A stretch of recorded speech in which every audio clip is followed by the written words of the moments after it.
Today marks 1 year since Britain's Queen Elizabeth II passed away.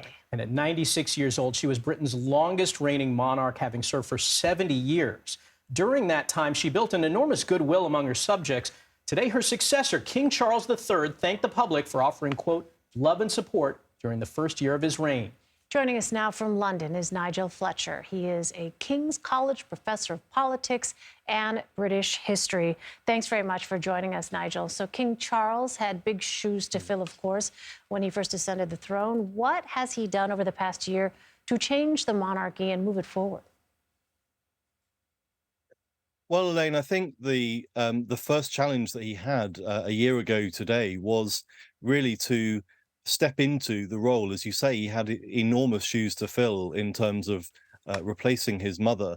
And of course, we forget sometimes that as well as becoming king and having to step up into that huge role, he was also mourning his beloved mother. And so it's quite extraordinary when we look back on it now that for those sorts of 2 weeks after the accession, he toured the country. There were foreign visitors coming in. There were dignitaries to be greeted. He made a statement to the nation, and he had to establish himself as monarch, a job that he's been preparing his whole life for, at the same time as there was this very personal sadness. And so this is a somewhat peculiar day, really, accession day. It's marked with gun salutes in the royal parks, and there's a sense of commemorating and celebrating the start of the new reign, the first year of King Charles III's reign. But of course, for the king himself and his family, this is the day that they lost a beloved matriarch, and so he spent the day quietly at Balmoral and attended a church service there.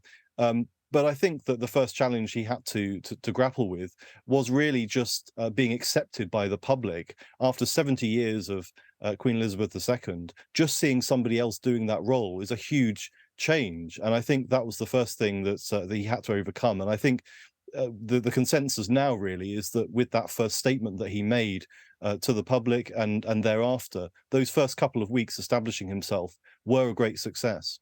Well, Nigel, the topic over whether Britain should even still have a monarchy, it seems to be hotly debated. I want to read you the results of a YouGov poll. It shows that a 5% drop in support for the monarchy over the last year, with 40% of those aged 18 to 24 in the UK preferring an elected head of state. Now, surely the support for the monarchy is still at high levels, but what does this kind of drop over the course of just a year say to you about the state of the monarchy and public opinion across Britain?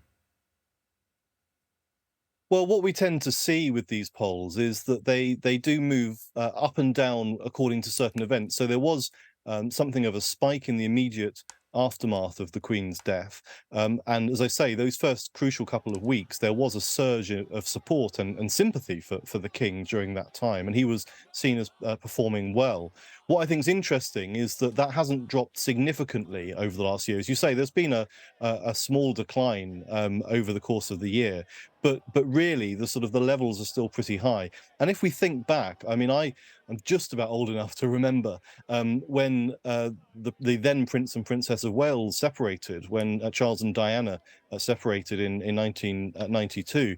There were question marks then about whether the public would ever accept Charles as king. And he remained a very unpopular person for quite a long time. And so I think the real story here is that over the course of the last sort of 20, 30 years, the way that the king, as he now is, has been able to win round the public to the extent that we now have the acceptance of Queen Camilla as his consort. That was something that would have been unthinkable just a few years ago, when it was maintained that she would just have the title of Princess Consort. He was clearly determined that she should have the status of being queen, and indeed in May she was crowned alongside him. So I think that, you know, there are some challenges. Clearly he's following someone who was enormously popular.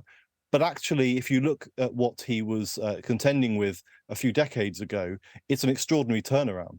An important point to note. Nigel Fletcher. Nigel, thanks very much. Thank you.